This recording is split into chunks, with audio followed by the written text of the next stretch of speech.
इस संसार में आने वाला प्रत्येक बालक संपूर्णतः संस्कार रहित होता है। उसके ऊपर न किसी अच्छे संस्कार के चिन्ह अंकित होते हैं, न ही बुरे संस्कार के। अर्थात जन्म से बालक में न कोई गुण होता है और न ही कोई दोष। तो ये दोष अथवा गुण किस प्रकार प्राप्त होते हैं? क्या हमने कभी विचार किया है?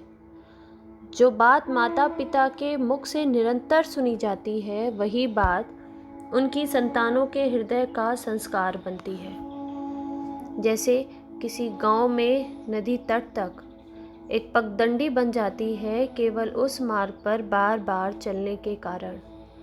अर्थात माता पिता की इच्छाएं उनकी संतानों के हृदय का दोष अथवा गुण बनकर जन्म लेती हैं। क्या ये सत्य नहीं है? पर फिर भी जब उनकी संतानों में कोई दोष दिखाई देता है तो माता पिता आश्चर्य और दुख से भर जाते हैं। माता पिता का हृदय ये प्रश्न करता है कि उनकी संतानों में ये कुसंस्कार कहाँ से आए। सत्य तो यही है, माता पिता अपनी संतानों को अनजाने में ही कुसंस्कारों के बीज दे देते हैं, जो उनके संतानों के हृदय भूमि पर कुसंस्कार का वृक्ष बनकर उगता है। अर्थात अपनी संतानों को सुसंस्कारी और धर्ममय बनाने की आशा रखने वाले प्रत्येक माता पिता को प्रथम अपनी हृदय की इच्छाओं पर अंकुश रखना क्या अनिवार्य नहीं है? पिता सदा ही अपनी संतानों के सुख की कामना करते हैं, उनके भविष्य की चिंता करते रहते हैं। इसी कारणवश सदा ही अपनी संतानों के भविष्य का मार्ग स्वयं ही निश्चित करने का प्रयत्न करते रहते हैं। जिस मार्ग पर पिता स्वयं चला है, जिस मार्ग के कंकड़ पत्थर को स्वयं देखा है, मार्ग की छाया मार्ग की धूप को स्वयं जाना है, उसी मार्ग पर उसका पुत्र भी चले, यही इच्छा रहती है हर पिता की। निसंदेह उत्तम भावना है ये। किंतु 3 प्रश्नों के उत्तर पर विचार करना हम भूल जाते हैं। कौन से प्रश्न? प्रथम प्रश्न, क्या समय के साथ प्रत्येक मार्ग बदल नहीं जाते? क्या समय सदा ही नई चुनौतियों को लेकर नहीं आता? तो फिर बीते हुए समय के अनुभव नई पीढ़ी को किस प्रकार लाभ दे सकते हैं? दूसरा प्रश्न, क्या प्रत्येक संतान अपनी माता पिता की छवि होता है? हाँ, संतानों को संस्कार तो अवश्य माता पिता देते हैं, किंतु भीतर की क्षमता तो ईश्वर देता है।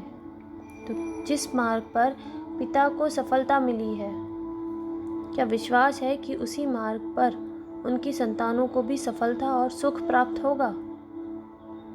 तीसरा प्रश्न, क्या जीवन के संघर्ष और चुनौतियाँ लाभकारी नहीं होती? क्या प्रत्येक नया प्रश्न एक नए उत्तर का द्वार नहीं खोलता? तो फिर संतानों को नए नए प्रश्नों, संघर्षों और चुनौतियों से दूर रखना, ये उनके लिए लाभ करना कहलाएगा या हानि पहुंचाना? अर्थात जिस प्रकार संतान के भविष्य का निर्माण करने के बदले उसके चरित्र का निर्माण करना श्रेष्ठ है, वैसे ही संतानों के जीवन का मार्ग निश्चित करने के बदले उन्हें नए संघर्षों और चुनौतियों के साथ जूझने के लिए मनोबल व ज्ञान देना अधिक लाभदायक है। स्वयं विचार कीजिएगा। पूर्वजों की इच्छा, आशा, महत्वाकांक्षा, क्रोध, बैर, प्रतिशोध, यही सब आने वाली पीढ़ी की धरोहर बनते हैं। माता पिता अपनी संतानों को देना तो चाहते हैं समस्त विश्व का सुख, पर देते हैं अपनी पीड़ाओं की संपत्ति। देना चाहते हैं अमृत, पर साथ ही साथ विष का घड़ा भी भर देते हैं। आप विचार कीजिए, आपने अपनी संतानों को क्या दिया है आज तक? अवश्य प्रेम, ज्ञान, संपत्ति आदि दी है, पर क्या साथ साथ उनके मन को मैल से भर देने वाली पूर्वग्रह नहीं दिए? अच्छे बुरे की पूर्व निर्धारित व्याख्याएं नहीं दी? व्यक्ति का व्यक्ति के साथ, समाजों का समाज के साथ राष्ट्र का राष्ट्र के साथ संघर्ष क्या इन्हीं पूर्वग्रह से निर्मित नहीं होता? हत्या, मृत्यु, रक्तपात क्या इन्हीं पूर्वग्रह से नहीं जन्मते? अर्थात माता पिता अपनी संतानों को जन्म के साथ साथ मृत्यु का भी दान देते हैं। प्रेम के प्रकाश के साथ साथ घृणा का अंधकार भी देते हैं, और अंधकार मन का हो, हृदय का हो या वास्तविकता का, उससे केवल भय प्राप्त होता है, केवल भय। विचार कीजिएगा, मनुष्य का स्वभाव है कि वो स्वयं को, अपने परिवार को, अपनी संतानों को अधिकतम सुख प्राप्त हो ऐसी इच्छा रखता है। इसी कारण से सदा हम श्रम और कष्ट से अंतर रखते हैं, विश्राम और सुविधाओं को बढ़ाने का प्रयास करते हैं। स्वयं अपने जीवन का विचार कीजिए, क्या ये सत्य नहीं कि हम अपनी संतानों के लिए सदा ही विश्राम और सुविधा का आयोजन करते हैं? पर क्या कभी सोचा है केवल विश्राम से क्या लाभ प्राप्त होता है? केवल सुख और सुविधा जिन्हें प्राप्त हो उनका जीवन कैसा होता है? शरीर जब श्रम करता है तो अधिक स्वस्थ बनता है, और बुद्धि भी जब कठिन चुनौतियों का सामना करती है तो अधिक तेजस्वी बनती है। ये हम सबका अनुभव है, पर हम शायद ये भूल जाते हैं कि मन और आत्मा को जब कठिनाइयाँ प्राप्त होती है तब वे भी अधिक बलवान होती है। अर्थात जब भी हम अपनी संतानों को श्रम और दुख से दूर रखने का प्रयास करते हैं, क्या वास्तव में उनके सुख का मार्ग बंद नहीं कर देते? स्वयं विचार कीजिए। संतानों के भविष्य को सुख से भरने का प्रयत्न करना, यही हर माता पिता का प्रथम कर्तव्य होता है, जिन्हें आप इस संसार में लाए हैं और जिनके कर्मों से ये जगत आपका भी परिचय पाएगा भविष्य में। उनके भविष्य के सुख की योजना करने से अधिक महत्व और हो भी क्या सकता है? किंतु सुख और सुरक्षा क्या ये मनुष्य के कर्मों से प्राप्त नहीं होता?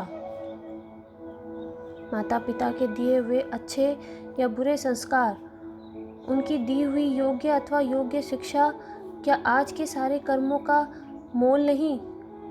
संस्कार और शिक्षा से बनते हैं मनुष्य का चरित्र। अर्थात माता पिता अपनी संतानों को जैसा चरित्र बनाते हैं वैसा ही बनता है उनका भविष्य। किंतु फिर भी अधिकतर माँ बाप अपने संतानों का भविष्य सुरक्षित करने की चिंता में उनके चरित्र निर्माण का कार्य भूल जाते हैं। वस्तुतः जो माता पिता अपनी संतानों के भविष्य की चिंता करते हैं उनकी संतानों को कोई लाभ नहीं होता, किंतु जो माता पिता अपनी संतानों के भविष्य की नहीं उनके चरित्र का निर्माण करते हैं, उन संतानों को प्रशंसा समस्त संसार करता है। स्वयं विचार कीजिए।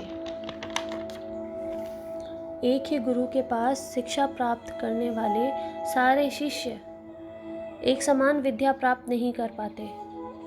सारे शिष्य गुरु की बातें सुनते हुए अवश्य दिखाई देते हैं, उनकी पूजा करते हुए दिखाई देते हैं, किंतु एक समान विद्या प्राप्त नहीं कर पाते। क्या कभी विचार किया है कि ऐसा क्यों होता है?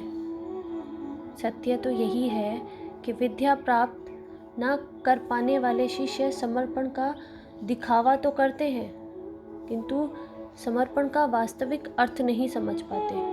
गुरु के चरणों में फूल चढ़ा रहे हैं अथवा गुरु का आदेश मानने मात्र से क्या समर्पण सिद्ध होता है? नहीं। समर्पण का वास्तविक अर्थ है जब गुरु के प्रति मन में कोई संदेह ना रहे, गुरु के मुख से आदेश निकलने से पूर्व शिष्य उस कार्य को पूरा कर दे। गुरु के विचारों के साथ शिष्य के विचार एक हो जाएं। शिष्य जब तक अपने गुरु में ब्रह्मा विष्णु महेश इनके रूप ना देखे तब तक उसका समर्पण सत्य नहीं। वास्तव में समर्पण किसी कार्य का नाम नहीं, समर्पण तो हृदय की भावना और मन की स्थिति का नाम है। अर्थात हमारे अज्ञान में क्या दोष केवल हमारे मन का नहीं, स्वयं विचार कीजिए। ज्ञान प्राप्ति सदा ही समर्पण से होती है, यह हम सब जानते हैं, किंतु समर्पण का वास्तविक महत्व क्या है, क्या हमने कभी विचार किया है? मनुष्य का मन सदा ही ज्ञान प्राप्ति में विभिन्न बाधाओं को उत्पन्न करता है। कभी किसी अन्य विद्यार्थी से ईर्ष्या हो जाती है, कभी पढ़ाए हुए पाठों पर संदेह जमता है और कभी गुरु द्वारा दिया गया दंड मन को अहंकार से भर देता है। नहीं, क्या ऐसा नहीं होता? न जाने कैसे कैसे विचार मन को भटकाते हैं और मन की इसी अयोग्य स्थिति के कारण हम ज्ञान प्राप्त नहीं कर पाते। मन की योग्य स्थिति केवल समर्पण से निर्मित होती है। समर्पण मनुष्य के अहंकार का नाश करता है, ईर्ष्या, महत्वाकांक्षा और भावनाओं को दूर कर हृदय को शांत करता है और मन को एकाग्र करता है। वास्तव में ईश्वर की सृष्टि में न ज्ञान की मर्यादा है और न ज्ञानियों की। गुरु दत्तात्रेय ने तो गाय और स्वान से ही ज्ञान प्राप्त कर लिया था, अर्थात विषय ब्रह्म ज्ञान का हो या जीवन के ज्ञान का या गुरुकुल से प्राप्त होने वाली ज्ञान का, उसकी प्राप्ति के लिए गुरु से अधिक महत्व है उस गुरु के प्रति हमारा समर्पण। क्या ये सत्य नहीं है? विचार कीजिए। श्रेष्ठता का क्या अर्थ है?